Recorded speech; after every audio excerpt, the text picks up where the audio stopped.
지혜를 가르치옵소서. 우리를 지혜로 인도하시옵소서. 인도하시옵소서. 할렐루야 할렐루야.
주의 아름다움 안에 사는 것 나의 영원한 다시 한번 넓은 내 주님과 함께 사는 것 내 주님과 함께 사는 것 나의 영원한 소원 주의 아름다움 안에 사는 것 나의 영원한 기쁨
우리 다 아시는 찬송가로 고백하겠습니다.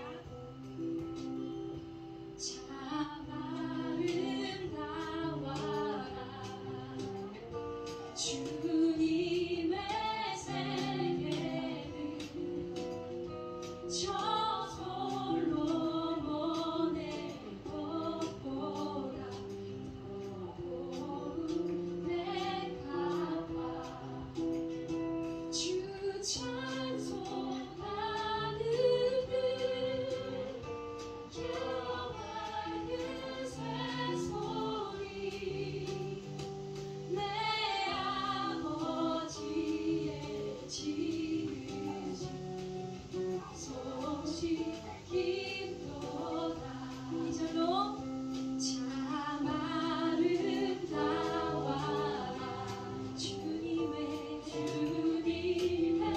세계를 저 아침에 와 저녁도 하늘 빛나며 망망한 바다와 늘 푸른 보물이 다 주 하나님 영광을 잘 드러내도다.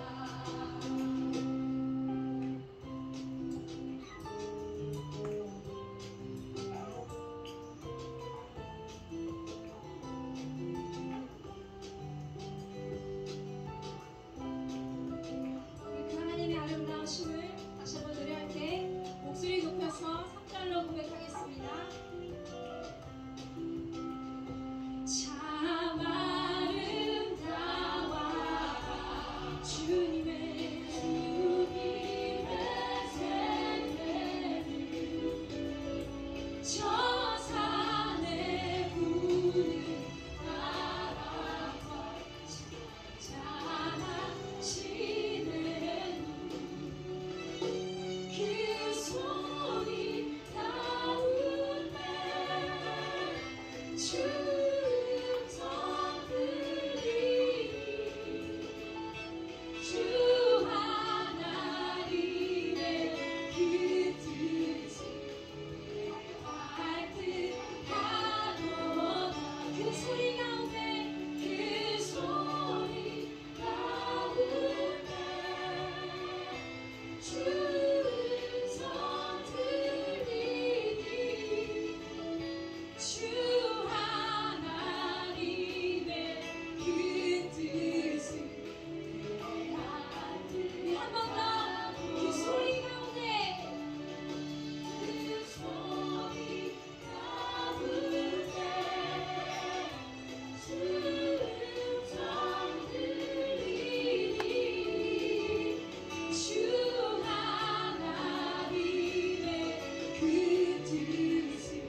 7월 27일 3일밤 예배를 시작하도록 하겠습니다.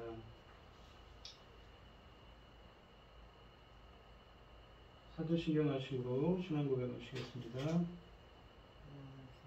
전능하사 천지를 만드신 하나님 아버지를 내가 믿사오며 그 외아들 우리 주 예수 그리스도를 믿사오니 이는 성령으로 잉태하사 동정녀 마리아에게 나시고 본디오 빌라도에게 고난을 받으사 십자가에 못 박혀 죽으시고 장사한 지 사흘 만에 죽은 자 가운데서 다시 살아나시며 하늘에 오르사 전능하신 하나님 우편에 앉아 계시다가 저리로서 산자와 죽은 자를 심판하러 오시리라.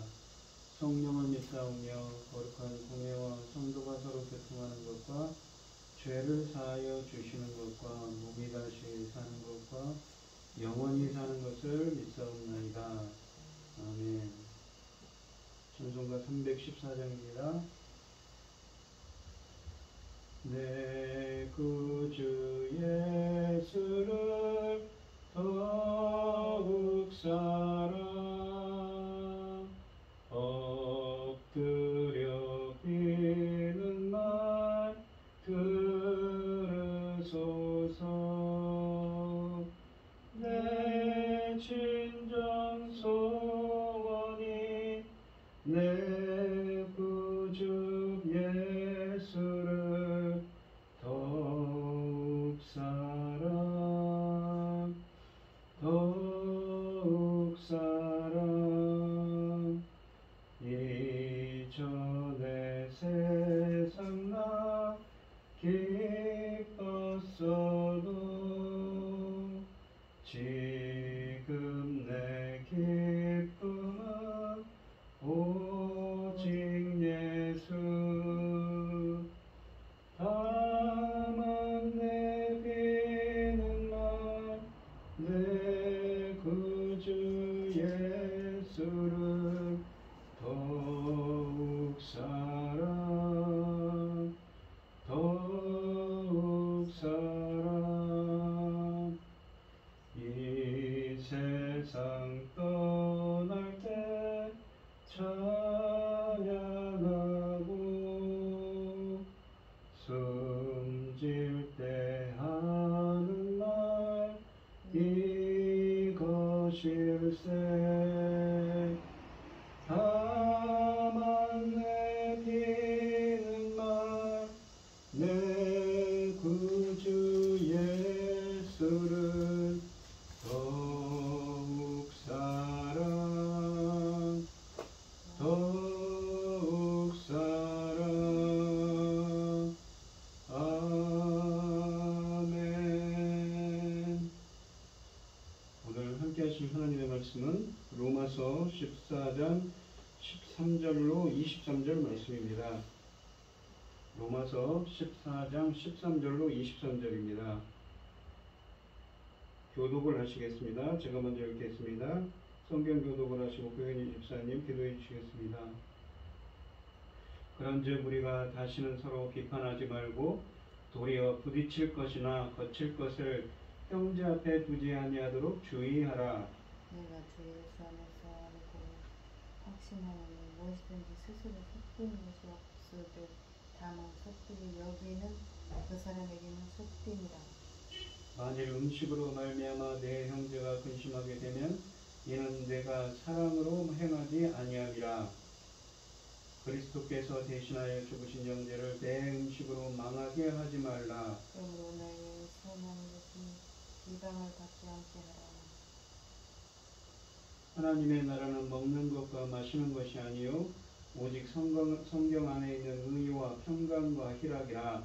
이로써 그리스도를 섬기는 자는 하나님을 기쁘시게 하며 사람에게도 칭찬을 받느니라. 그러므로 우리가 화평의 일과 서로 덕을 세우는 일을 힘쓰나니 음식으로 말미암아 하나님의 사랑을 무너지게 하지 말라. 만물이 다 깨끗하되 거리끼고 먹는 사람에게는 악한 것이라. 고기도 먹지 아니하고 포도주도 마시지 아니하고 무엇이든지 내 형제로 거리끼게 하는 일을 아니함이 아름다우니라. 내게 있는 믿음을 하나님 앞에서 스스로 가지고 있으라. 자기가 옳다 하는 과거에 자기를 정죄하지 아니하는 자는 복되도다. 의심하고 먹는 자는 정죄되었나니 이는 믿음을 따르지 아니하였기 때문이라. 믿음을 따르지 아니하는 것은 다 죄니라. 아멘. 오늘 본문 말씀 기도하시겠습니다. 전지의 만물을 지으신 전능하신 하나님 아버지, 어리석고 보잘것없는 저희를 자녀 삼으시고 아버지의 사랑 가운데 살려하심을 참으로 감사드립니다. 복잡하고 어지러운 이 세상에서도 아버지 하나님 앞에 예배드릴 수 있도록 이 시간 하나님께서 인도하셨으니 감사합니다. 전능하신 하나님 아버지, 저희 나라를 지켜주시옵소서. 큰일부터 작은 일까지 질서가 무너지는 것 같습니다. 전능하신 하나님 아버지께서 이 나라를 제사장 나라까지 삼으셨는데 아버지 사명 감당하고 아버지 앞에 가야 하지 않겠습니까? 붙잡아 주시옵소서. 강권하여 붙잡아 주시옵소서. 전능하신 나를 사랑하는 아버지 하나님, 천지를 지으시고 저희들 자녀를 이끌어가신 아버지, 너무 큰 사랑과 너무나 큰 은혜를 저희들에게 베풀어 주셔서 내가 가는 길이 쉽지 않습니다. 어렵습니다. 지켜주시고 붙잡아 주시고 도와주시옵소서. 닫힌 문을 열어주시고 아버지 열려진 문도 잘 우리가 아버지 저희가 넘어지지 않고 잘 갈 수 있도록 지혜와 총명을 주시옵소서. 하나님께서 저희에게 주신 천금 같은 사명 감당하고 아버지 앞에 갈 수 있도록 도와주시옵소서. 이 시간 말씀을 들고선 당신의 사랑하는 종 붙잡아 주시니 감사합니다. 그가 말씀을 바로 열어 갈 수 있도록 간섭하여 주심을 감사합니다. 온전한 말씀을 열었을 때 저희가 그 말씀의 길을 따라서 가면 아버지 결코 길을 잃지 않고 아버지 원하시고 기뻐하신 그 길을 온전히 갈 수 있으리라 믿어 의심치 않습니다. 아버지 하나님, 전하는 자나 듣는 자가 아버지 하나님 앞에 아름답게 바로 설 수 있도록, 그리고 하나님의 그 귀하신 명령을 잘 감당할 수 있도록 도와주시옵기를 간절히 원합니다. 이 모든 말씀 우리를 영광 죄악 가운데서 구원하여 주신 예수 그리스도 이름으로 기도하옵나이다. 아멘. 오늘 본문 말씀의 제목은 믿음에 따른 삶을 살라입니다. 지난 시간에 14장 1절부터 12절 말씀을 했습니다. 우리가 로마서를 보시면 로마서는 구원의 여정에 대한 이야기를 합니다. 이 로마서 6장 1절부터 8장 29절까지는 그 하나님의 아들들이 되는 여정, 또 이 하나님의 형상대로 담도록 창조된 인간들이 죄와 허물 때문에 그 형상을 잃어버리고 하나님의 에덴 동산에서 쫓겨났는데 다시 그것을 회복하는 이야기가 이어지죠. 그러면서 이방인들의 구원과 유다인들의 그 선민사상을 갖고 유대인들의 구원에 대한 이야기 9장과 10장과 11장에 하면서 12장 1절에 오시면 너희 몸을 한 번씩 하나님이 기뻐하시는 산제물로 드리라. 너희들이 드리는 영적 예물이라, 영적 예배니라 라고 합니다. 그쪽 하나님께 온전히 그 지성소에 계신 주님께 경배하며 드리는 영적 예배에 대한 이야기를 하고 있습니다. 그러면서 이 하나님의 아들들로서 어떤 삶을 살아야 되는지 계속 이렇게 설명하고 있습니다. 지난 시간에는 이 당시 로마 교회에 유대인 출신, 유대 기독교인과 이방인 기독교인들이 있는데, 이방인들이 봤을 때는 우리가 새 언약으로 봤을 때는 어떻습니까? 무엇을 먹는가든가, 구약의 레위기를 지금 새벽기도 하고 있는데 어떤 부정한 것을 먹지 말라고 하고 부정한 것을 가까이 하지 말라고 하죠. 무엇을 먹는 것 때문에 유대인들은 그러한 규례가 있습니다. 또 이 유대인들은 어떻습니까? 이 어떤 날을 또 중시하죠. 절기를 지킵니다. 하지만 새 언약인 그 예수 그리스도 안에서 그것이 다 끝났기 때문에 더 이상 예수 그리스도 안에서 그 율법의 완성이신 예수 그리스도 안에서 끝났기 때문에 더 이상 지키지 않아도 되지요. 그런데 그것 때문에 믿음이 강한 사람, 믿음이 성숙한 사람들이 믿음이 약한 사람, 연약한 사람들 함부로 대하지 말라. 그러면서 하나님께서 그러죠. 판단은 하나님께서 판단하신다는 얘기를 했습니다. 오늘 본문 말씀에서는 이 앞문단에 이어서 형제를 판단하지 말고 형제를 사랑해야 할 것에 대해 말씀하고 계십니다. 이 형제로 넘어지게 하지 말고 도리어 형제를 세우며 위하는 것이 사랑입니다. 따라서 형제가 고기나 포도주와 포도주의 문제로 거리낌을 가지고 있다면 그 약한 자를 위해 고기도 먹지 아니하고 포도주도 마시지 않는 것이 아름다운 일이라고 합니다. 이런 문제에 있어서 우리가 옳다고 생각하는 것이 있으면 스스로 자기가 가지고 있어야 하며 형제를 정죄하거나 판단해서는 안 되는 것이지요. 개인의 자유를 누리는 것보다 더 중요한 것은 무엇입니까? 바로 형제의 믿음을 배려하는 것입니다. 서로 화평을 도모하고 덕을 세울 때 의와 평강과 희락을 누릴 수가 있습니다. 13절 말씀을 보시면 그런즉 우리가 다시는 서로 비판하지 말고 도리어 부딪힐 것이나 거칠 것을 형제 앞에 두지 아니하도록 주의하라 라고 되어 있습니다. 여기서 부딪힐 것은 어떤 것에 부딪혀 넘어지게 하는 것을 말합니다. 거칠 것은 넘어지도록 유인하고 그래서 죄에 빠지게 하는 것을 의미합니다. 다른 사람의 신앙에 갈등을 불러일으키거나 부정적인 영향을 주는 일체의 연행을 우리는 삼가야 되죠. 우리는 믿음이 약한 형제가 혹 우리의 행동으로 말미암아서 죄에 빠지게 되는 것을, 실족하게 되는 것을 행하도록 그렇게 유도하면 안 된다는 것입니다. 우상에게 바쳐졌다가 나온 고기를 우리가 먹으면 믿음이 약한 형제는 마음의 거리낌을 가지게 될 수 있고 심지어 우상을 위하는 제사에 참여해도 된다는 오해를 줄 수도 있습니다. 그렇다면 우리는 그런 오해를 살 수 있는 행동을 하지 말아야 한다는 의미입니다. 성도들은 어떤 문제에 대한 상대방의 견해 때문에 그 사람을 판단해서는 안 됩니다. 여기서 바울은 강한 신자들에게, 그러니까 믿음이 성숙한 신자들에게 그들의 신념이 다른 성도들에게 어떻게 영향을 미치는지에 민감하라고 말하고 있습니다. 각 성도들마다 저마다 자유롭게 자기 신념을 가질 수 있지만 그런 신념들이 다른 성도들의 영적인 성장을 저해하지 않도록 주의를 기울여야 합니다. 실제로 저해하고 있다면 그 신념은 다시 평가되어야 하는 것이지요. 이 14절 말씀을 보시면 내가 주 예수 안에서 알고 확신하노니 무엇이든지 스스로 속된 것이 없으되 다만 속되게 여기는 그 사람에게는 속되니라 라고 합니다. 속되다는 것은 우리가 얘기 같은 것에 나오는 부정하다는 의미의 헬라어입니다. 14절에서 바울은 강한 자의 행동이 약한 자에게 거침돌이 되는 원인에 대하여 설명합니다. 그는 우선 강한 성도들이 흔쾌하게 동의할 수 있는 근본 원리를 14절 상반절에서 천명합니다. 나는 무엇이든지 스스로 속된 것이 없다는 것을 주 예수 안에서 알고 확신한다. 알고 확신한다는 말은 바울이 로마의 독자들과 더불어 공유하기를 원하는 믿음의 확신을 표현한 것입니다. 믿음은 보통 어떤 특정한 사실에 대한 인지적 확신의 형태로 표현되며 본문의 경우에 바울이 알고 확신하는 내용은 아무것도 스스로 속된 것이 없다는 것입니다.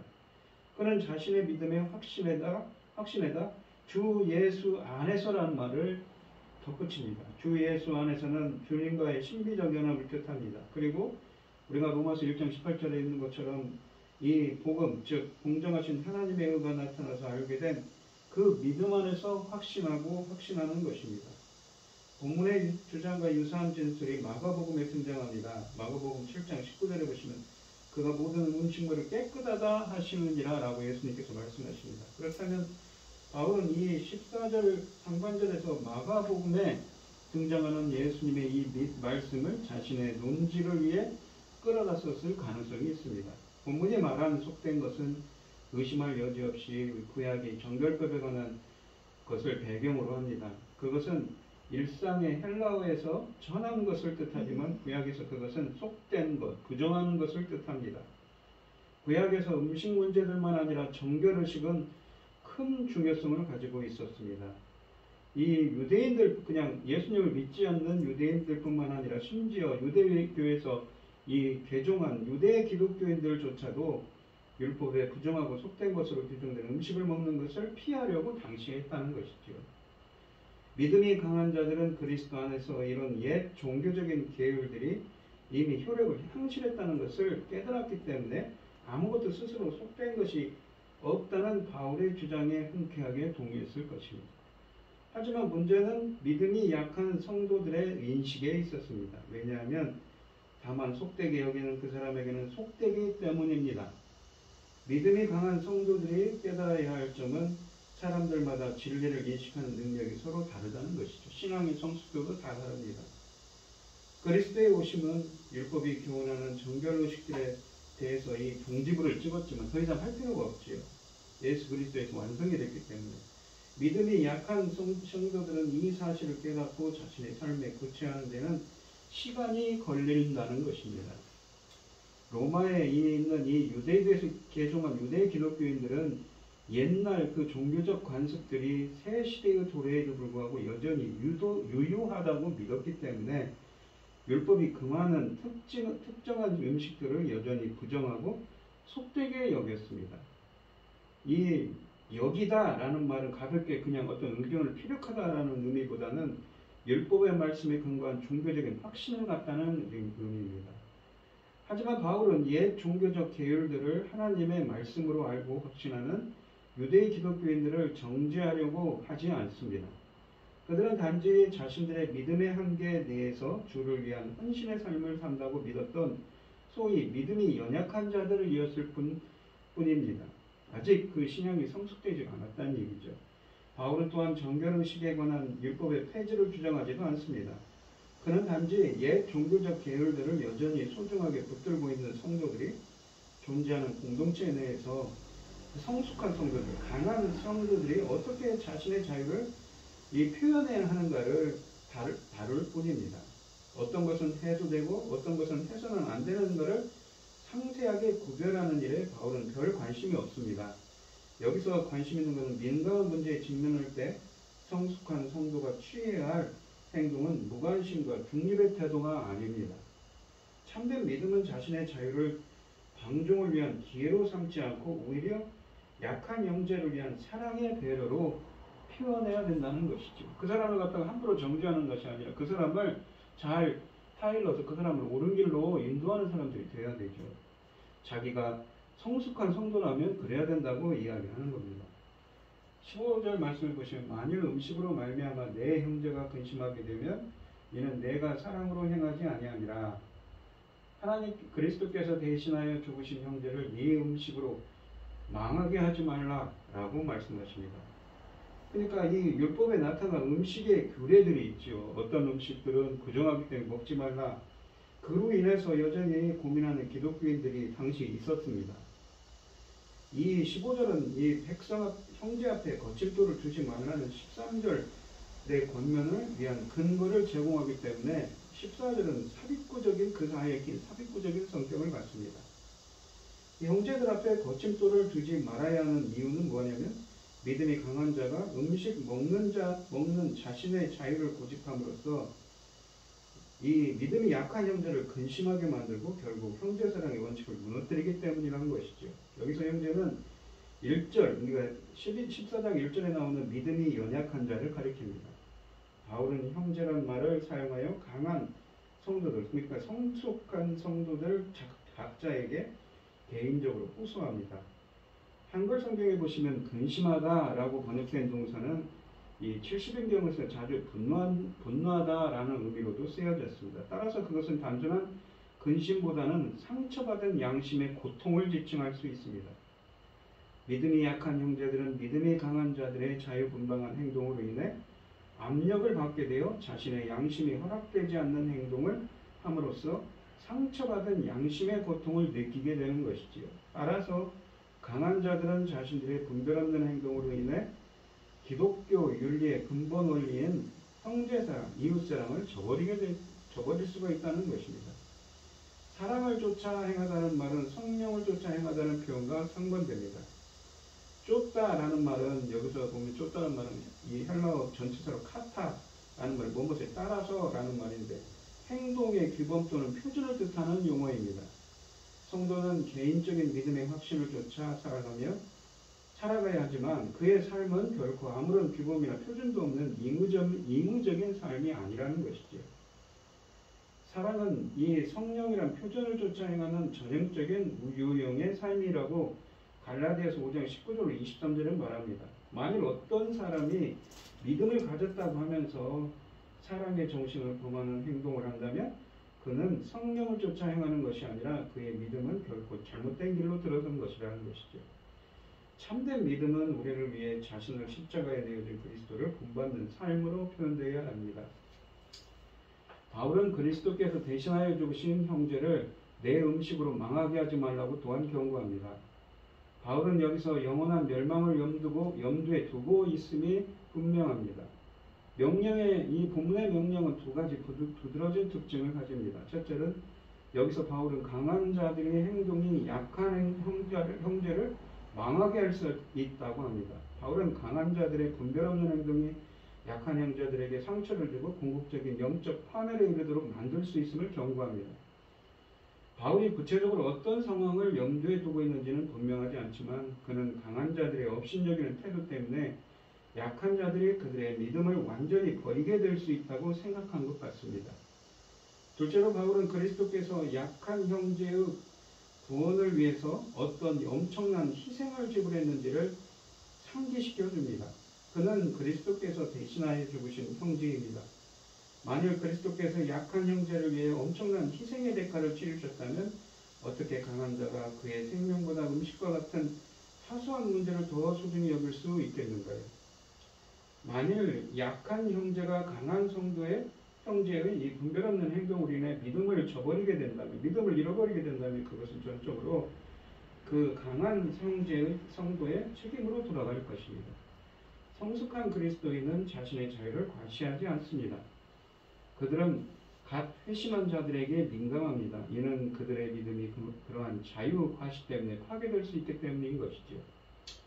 16절에 보시면 그러므로 너희의 선한 것이 비방을 받지 않게 하라 라고 말씀하십니다. 이 너희의 선한 것이라는 건 구원의 복음, 즉 음식 문제로 성도들끼리 다투어 그들이 받은 구원의 복음이 불신자들에게 비방을 받는 일이 없도록 하라는 말입니다. 우리의 선한 것이 도리어 사람들에게 이 욕을 얻어먹는 것이 되어서는 안 되는 것이지요. 우리가 행동할 때에 나만 옳다고 생각하고서 행하면 안 되며 다른 사람이 어떻게 생각하고 어떻게 받아들일지를 생각하고서 행동해야 한다는 것입니다. 그래야만 사람들에게서도 칭찬을 받고 하나님께 영광이 돌아가게 되는 것이지요. 신자들이 특정 영역에서 계속 자신의 자유를 과시하기를 고집할 때 그들의 사랑 없는 태도로 인해 바로 그 자유가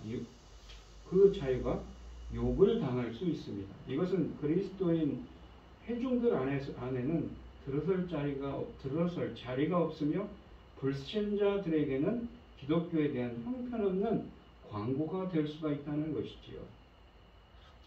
17절에 보시면 하나님의 나라는 먹는 것과 마시는 것이 아니요 오직 성령 안에 있는 의와 평강과 희락이라 라고 되어 있습니다.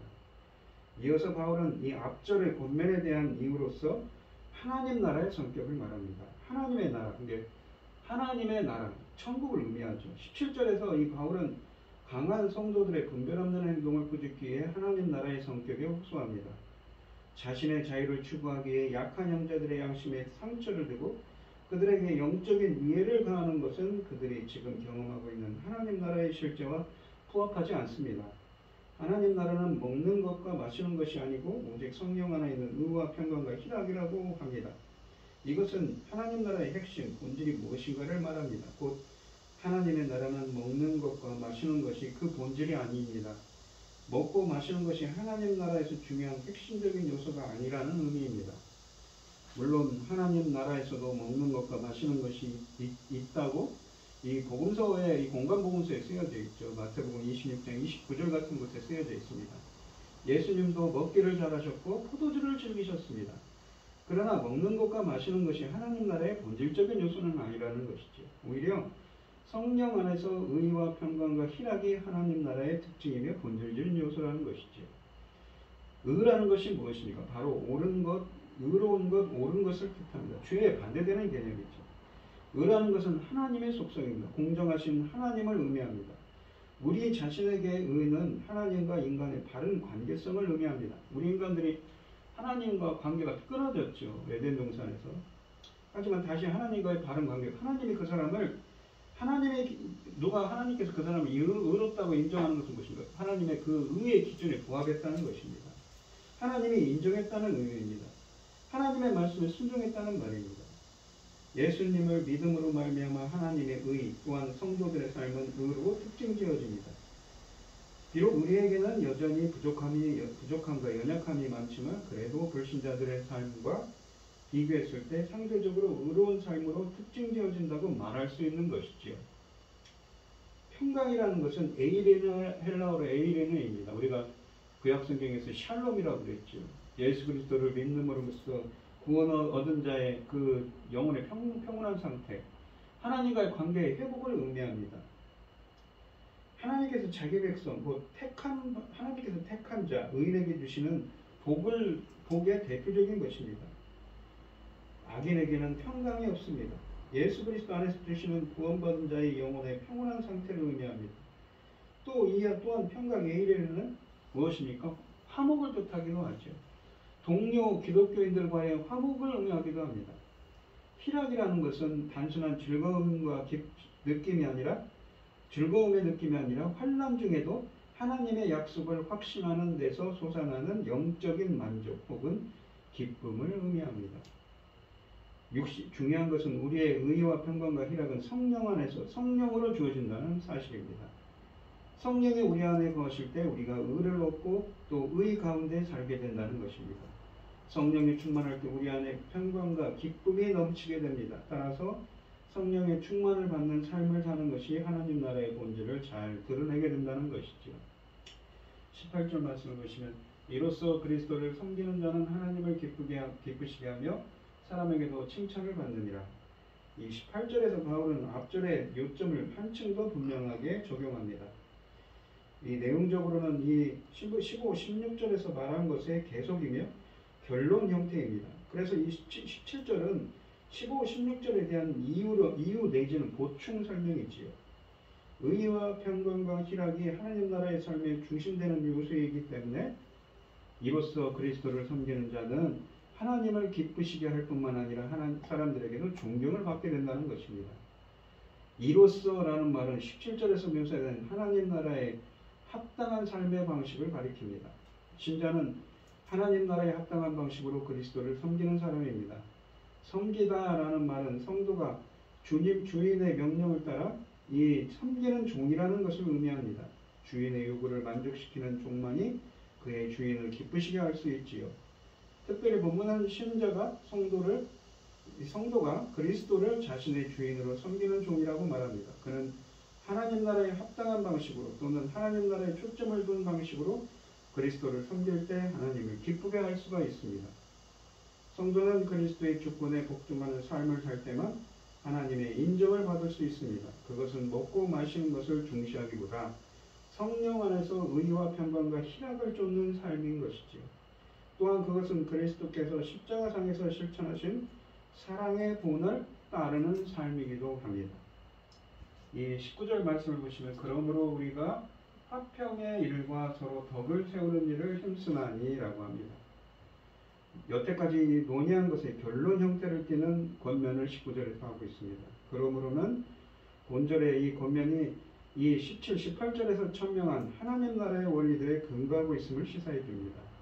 이 화평이라는 말은 아까도 말씀드린 평가가 같은 에이레네입니다.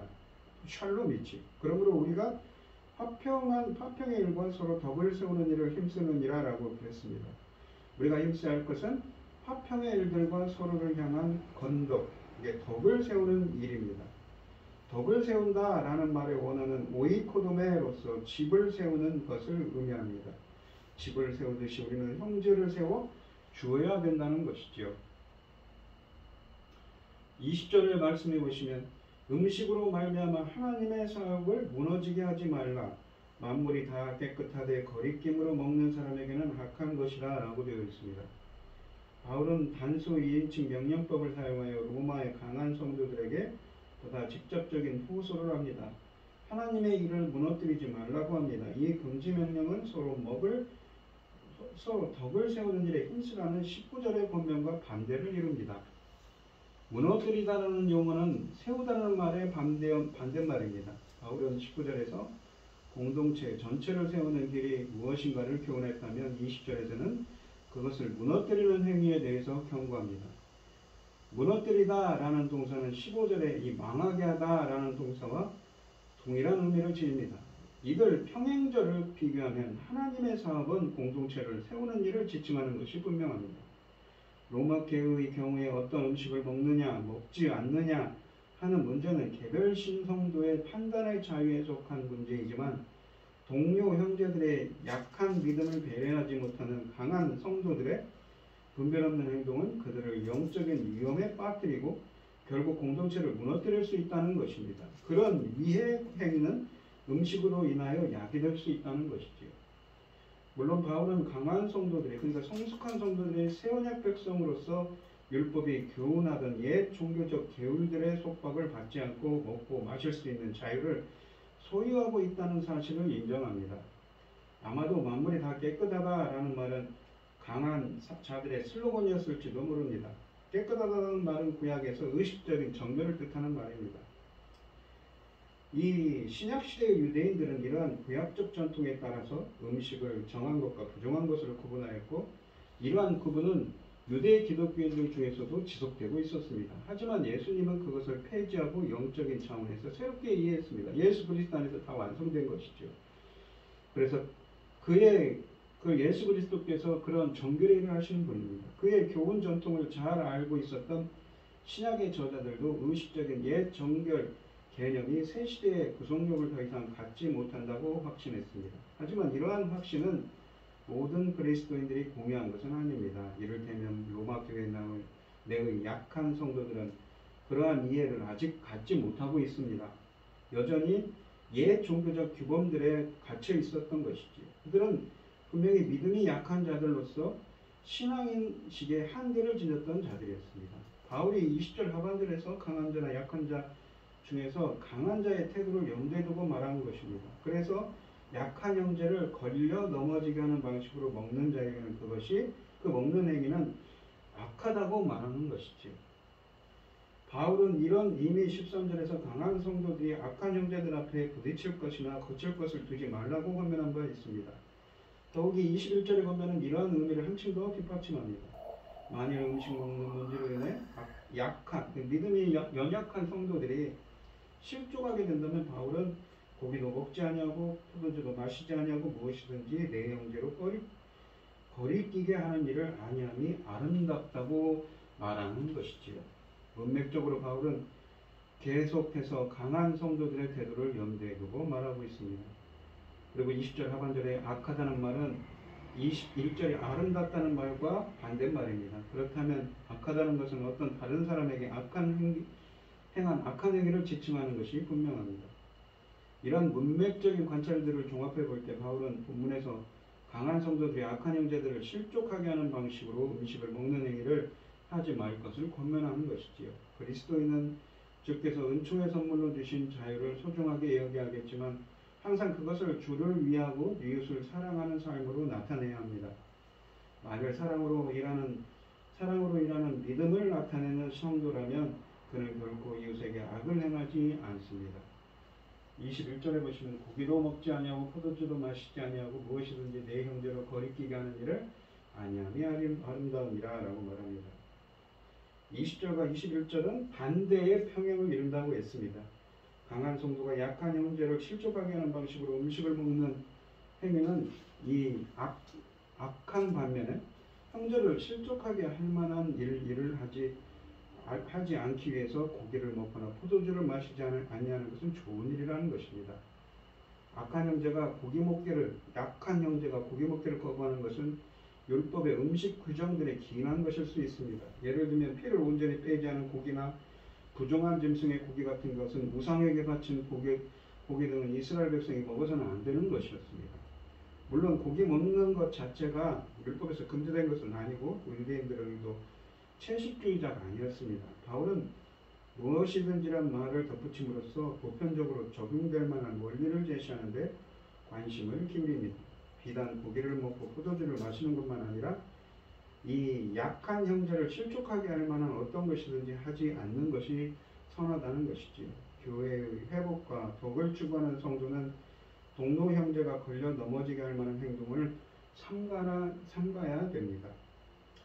22절 보시면 내게 있는 믿음을 하나님 앞에서 스스로 가지고 있으라. 자기가 옳다는 바를 자기를 정죄하지 않은 자는 자기가 옳다 하는 바로 자기가 옳다 하는 바로 자기를 정죄하지 아니하는 자는 복이 있도다라고 합니다. 그래서 바울은 내게 있는 믿음을 스스로 가지고 있으라고 말합니다. 이것은 시장에서 파는 고기와 포도주를 마음대로 먹고 마실 수 있는 강한 믿음을 가지고 있는 자라 할지라도 그것을 다른 사람에게 강요하지 말고 자기 스스로 가지고 있으라는 말입니다. 그러니까 22절은 믿음이 성숙한 사람들, 강한 사람들에 대한 말입니다. 형제들에게 권면하고 책명해야 할 때도 있지만 이 경우처럼 자기의 믿음을 스스로 가지고 있어야 할 때도 있습니다. 또한 우리는 자기가 가지고 있는 믿음을 기준으로 삼아 다른 사람을 판단하거나 정죄하면 또 안 된다는 것이지요. 그래서 바울은 자기가 옳다 하는 바로 자기를 정죄하지 아니하는 자는 복이 있도다 라고 말합니다. 여기서 정죄하다로 번역된 것은 판단하다로 바꾸어야 옳습니다. 즉 자기가 옳다고 생각하는 것을 가지고 자신을 판단하지 않는 자가 복된 자라는 것입니다. 성경 말씀이 아니라 자기 자신이 옳다고 생각하는 것을 기준으로 삼아 자신을 판단하고 올가매는 사람들이 있습니다. 단지 한국교회 또는 자기 교단의 전통이라는 이유만으로 성경에도 없는 것을 고집하거나 또는 하나님을 향한 열심히 지나친 나머지 하나님 앞에서 늘 자신을 탓하고 괴로워하는 성도들이 있습니다. 그러나 이런 것은 지혜롭지 못한 태도라는 것이지요. 우리는 처음부터 끝까지 하나님의 말씀을 따라가야 하며 말씀에 없는 것이나 말씀의 원리에 맞지 않는 것을 가지고 스스로를 올가매는 것은 잘못된 것이라는 것입니다. 23절을 보시면 의심하고 먹는 자는 정죄되었나니 이는 믿음을 따라하지 아니하였기 때문이라. 믿음을 따라하지 아니하는 것은 다 죄이라. 22절이 강한 성도, 그러니까 믿음이 성숙한 사람에 대한 이야기를 했다면 23절은 그 유대 기독교인들처럼 연약한 사람들, 믿음이 약한 사람들에 대한 이야기를 하고 있습니다. 22절은 믿음의 확신을 쫓아 행하는 강한 그리스도인을 묘사한 반면에 23절은 그런 확신을 갖지 못하고 의심하는 약한 그리스도인을 묘사합니다. 신약에서 의심은 항상 믿음에 반대되는 의미입니다. 약한 성도들의 의심은 그들의 및 율법의 의식적 요소들이 새 시대에 더 이상 구속력을 갖지 못한다는 사실을 제대로 깨닫지 못하고 여전히 그 효력과 타당성을 붙들고 있는 데서 생긴 것입니다. 믿음의 내적 확신이 없이 의심하는 태도로 음식을 먹는 자는 정죄되었다고 합니다. 하반절에서 이 죄가 언급된 사실을 고려할 때 바울은 믿음을 쫓아 행하지 않는 행동을 인정하지 않는 하나님의 정죄 행위를 지칭합니다. 하나님의 정죄는 먹는 행위 자체 때문에 오지 않습니다. 성도는 자신의 믿음의 판단에 따라 음식을 먹을 수 있는 자유가 있습니다. 오히려 성도를 정죄하려 놓이게 만드는 것은 자신의 믿음의 확신을 쫓지 않고 거리낌으로 음식을 먹을 때라는 것이지요. 바울은 믿음을 따라 하지 아니하는 것은 다 죄다고 선언합니다. 모든 것이란 말을 주목할 때 이것을 일반적인 원리를 천명하는 진술로 의대했음이 분명합니다. 믿음은 성도가 하나님과 맺고 있는 가장 근본적인 신뢰의 관계를 나타냅니다. 만일 어떤 사람이 음식을 먹는 사소한 문제를 판단할 때조차 하나님과의 신뢰관계를 벗어나 즉 믿음을 따라 하지 않는다면, 이 판단하고 행한다면 그것은 이미 죄를 범하는 행위라는 것이지요. 로마서에서 믿음은 그리스도를 신뢰하는 믿음을 가리키고 그것은 일상적인 윤리적인 판단에 관련된 때는 인지적인 확신을 동반합니다. 그렇다면 바울이 말한 죄는 성도가 일상생활의 문제를 판단하거나 행할 때 자신의 믿음의 확신에 부합하지 않는 행위를 가리킵니다. 따라서 하나님 앞에서 성도 자신의 믿음의 확신에 기초해서 정당화될 수 없는 어떤 결정이나 행동도 선한 것이라 할 수가 없는 것이지요. 오늘 본문 말씀을 보시면 자기의 신념을 지키기 위해서 이 믿음이 이 유대 이방 기독교인들은 그 믿음이 성숙한 사람들이기 때문에 자기 신념을 강요하지 말라고 합니다. 그 연약한 사람들이 상처를 받고 오히려 하나님의 덕을 세울 수가 없다고 하는 것이지요. 오히려 그것이 중요한 것이 아니라 하나님 나라는 아까도 말씀드렸죠. 의와 뭐라고 합니까? 의와 평강과 희락이라고 말합니다. 우리가 하나님의 통치, 하나님의 나라에 들어가는 것은 성령 안에서 이루어지는 일인 것이죠. 그것이 중요하다는 것입니다. 단지 무엇을 먹을까? 무엇을 마실까? 그것 때문에 남을 함부로 정죄하지 말고 믿음이 연약한 성도들이 영적으로 더욱더 성숙해지도록 그들을 인도하는 것이 성도된 본분이라는 이야기를 하고 있습니다. 지난 시간에도 말씀드렸지만 우리가 이 세상을 심판하신 분은 누구십니까? 우리의 의로운 재판장이신 공정하신 하나님께서 바로 심판주이신 것이지요. 우리의 몸은 흙으로 들어가지만 우리가 죽으면 우리의 영혼은 하나님 앞에 갑니다. 요한계시록 20장 21절 말씀이 그렇죠. 우리의 행위대로 우리가 믿음으로 얻게 된 자들은 그렇게 하나님께 인정받는 자들은 어떤 사람들입니까? 바로 너그럽게 그렇게 부족한 것이 많은 성도들을 인정해주고 남을 함부로 판단하지 말고 겸손과 사랑으로 대하라고 말하는 것이지요. 하나님 나라의 백성이 어떤 삶을 살아야 되는지 그거에 대한 이야기를 계속하고 있습니다. 성화된 삶이지요. 우리 성도들도 성령 안에서 의와 평강과 희락이 넘치는 삶을 살아가는 여러분들이 되시고 하나님의 사랑을 실천하는 비록 부족한 것이 많은 성도들이더라도 그 사람들을 잘 붙들고 그 사람들을 의의 길로 평강의 길로 희락의 길로 이끄는 성령의 길로 이끄는 여러분들이 되시기를 축원드리겠습니다. 기도하겠습니다. 하나님 아버지 감사합니다. 오늘 주신 하나님의 말씀처럼 이 믿음이 연약한 사람들도 있고 믿음이 강한 사람, 성숙한 사람들도 있습니다. 우리는 부족하고 연약하지만 주님께서 이 믿음이 비록 사람마다 그 영적 성숙도는 다 다릅니다. 우리가 함부로 판단하지 않고 그 사람들을 성령 안에서 하나님 나라는 오직 성령 안에 계시고 의와 평강과 희락이라고 말씀하시지 않습니까? 의의 열매들을 맺을 수 있도록 성령의 열매들을 맺을 수 있도록 저희들을 인도하시고 함께하여 주시옵소서. 믿음이 연약한 자들을 영적으로 더욱더 깨우치게 하여 주시옵시고 예수 그리스도 안에서 한 식구가 될 수 있도록 역사하여 주시옵소서. 이 모든 말씀 거룩하신 예수님 이름으로 기도합니다. 아멘. 찬송가 220장입니다. 3장만 하시겠습니다.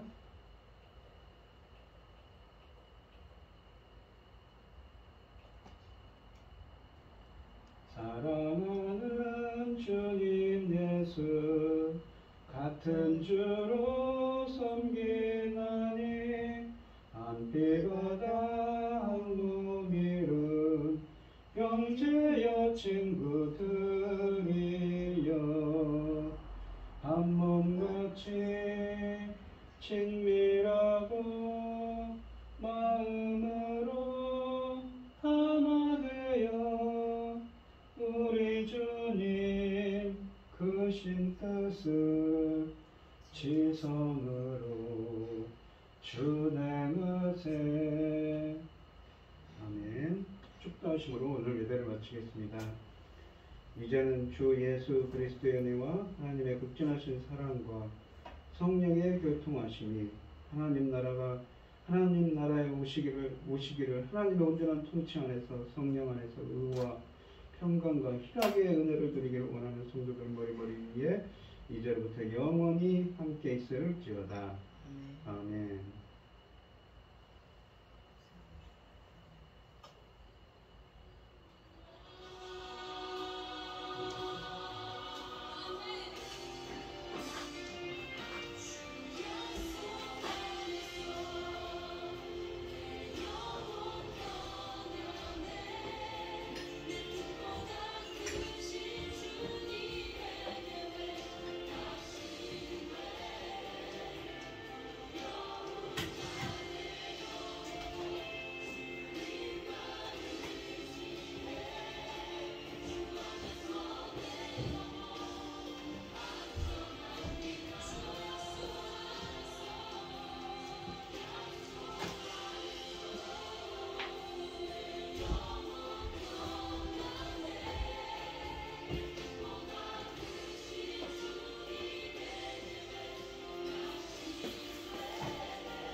응?